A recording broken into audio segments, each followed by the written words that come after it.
Welcome back to my channel mga ka-FT! At isa na namang putripan at tikiman at lutuan ang magaganap para sa araw na ito. Kaya ano pang hinahantay ninyo? Let's go!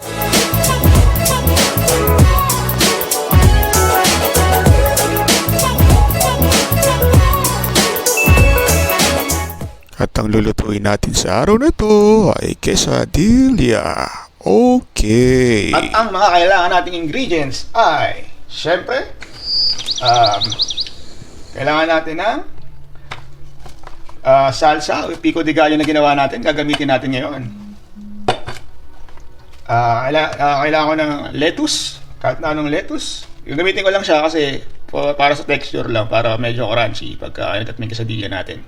Pero kung wala naman kayong lettuce, wala naman problema yan.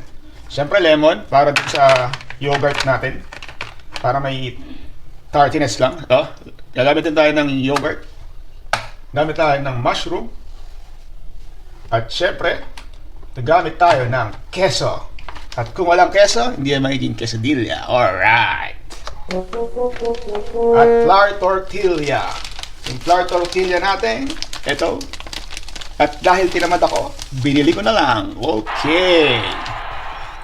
At yung first step natin mga ka-FT ay mag-grate tayo ng cheese. So, kahit anong cheese pwede natin gamitin. O anong prepared yung cheese na gamitin, wala problema. So ako gagamit ako ng mga local, puro local na cheese natin. So yan. Tapos, maghihiwa tayo ng konti na itong mushroom, tsaka gawa lang tayo ng lagyan lang natin ng lemon juice tong natin, yogurt para sa sauce natin dun sa quesadilla. Then yun, after nun, i-assemble na natin. So napakadali nito mga ka-FT. Kaya imbis na bumili kayo, gumawa na lang kayo. Pero kung tamad kayo, alam nyo na. Alright!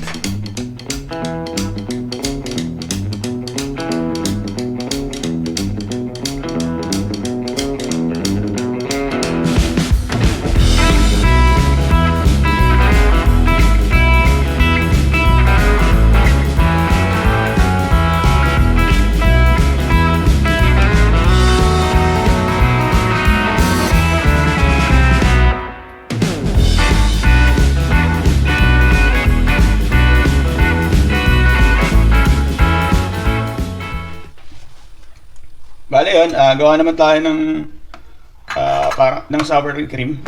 So, pero yogurt lang to, tapos lalagyan ko lang ng lemon. Pero may nabibili naman na sour cream na agad. So para hindi na kayo mahirapan. Yun na lang bilhin nyo, mas okay din yan. Eh nagkataon lang na ito yung meron sa harap ko. So ito na yung gagamitin ko. Kahit hindi naman marami, okay lang yun. Kung ikaw lang naman mag-isa sa buhay, okay lang yun. Ang lungkot mo. Alright.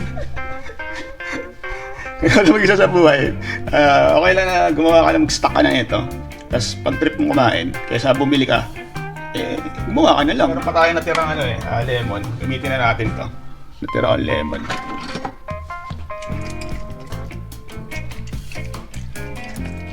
Yun, may mga buto-buto pa. So okay na yan. Baka maging maasim naman masyado. Yan. So tanggalin lang natin yung buto. Gawin lang natin yan. Tapos ako, social lagyan ng medyo malapot kasi ng konti. Lagyan ko na lang ng Worcestershire. Okay. Tapos ang next na gagawin natin, mag-assemble na tayo. Tapos i-prito na natin. I-ano na natin sa pan, i-heat na natin. Okay. Bale to, yan.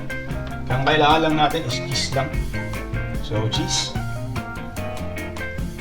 Buran lang natin ng cheese. Kung cheese lover kayo, talagang ito. Ayos na ayos ito mga ka-FT. Tapos lagyan natin ng mushroom. Tsaka lettuce. Para may onting crunch. So basically yan lang yan. Tapos ipaplat lang natin siya. Tapos i-heat na natin sa pan. Tapos pwede na natin itong tikman after that. So, ayan.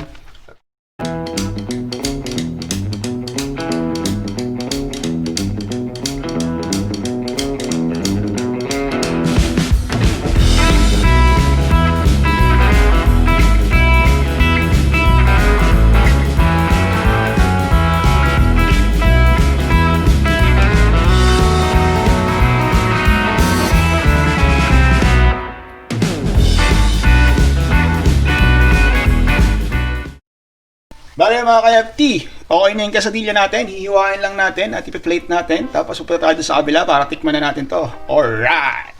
So, cut lang natin. So, ito, palagay ko,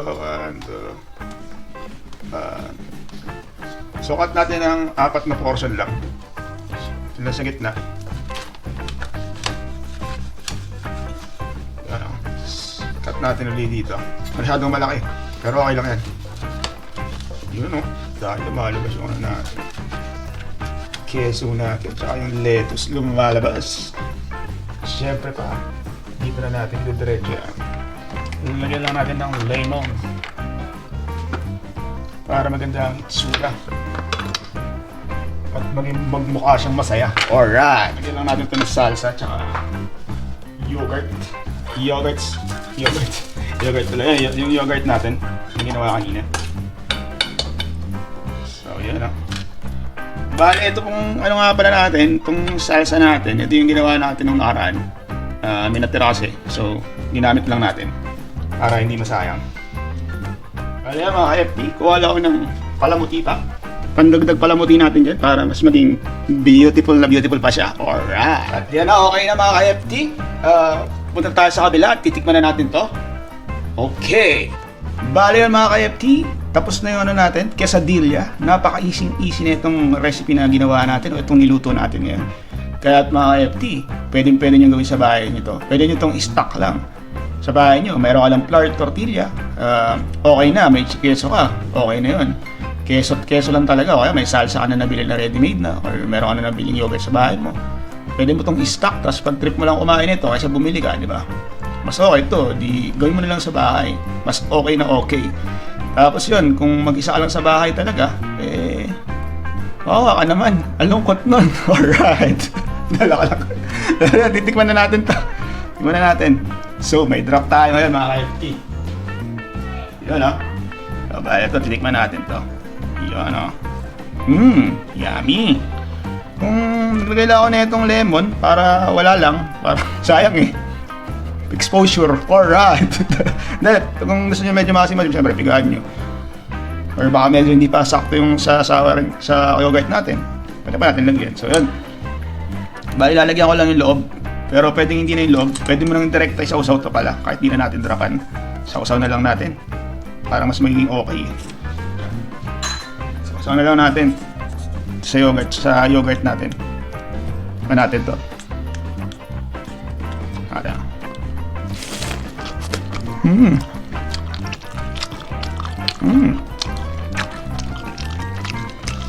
Sarap mga ka-FT. Grabe. Bumakain sa bahay nito, mag-i-enjoy kayo. So yan, gamitin natin ng kutsara. Ito na rin gamitin natin. Total, ako naman gagamit nito. So yan, yun o, drop po. So yan o. Yan mga ka-FT, kita nyo naman o. Titikman natin ulit sa pangkagat na meron ng salsa, tsaka merong yogurt. Yung yogurt pa nga lang na may lemon, ayos na. May salsa pa kaya. Tingnan natin. Ito na.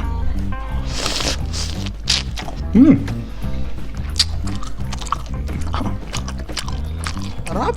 Grabe to. Yummy oh. FT siya pa.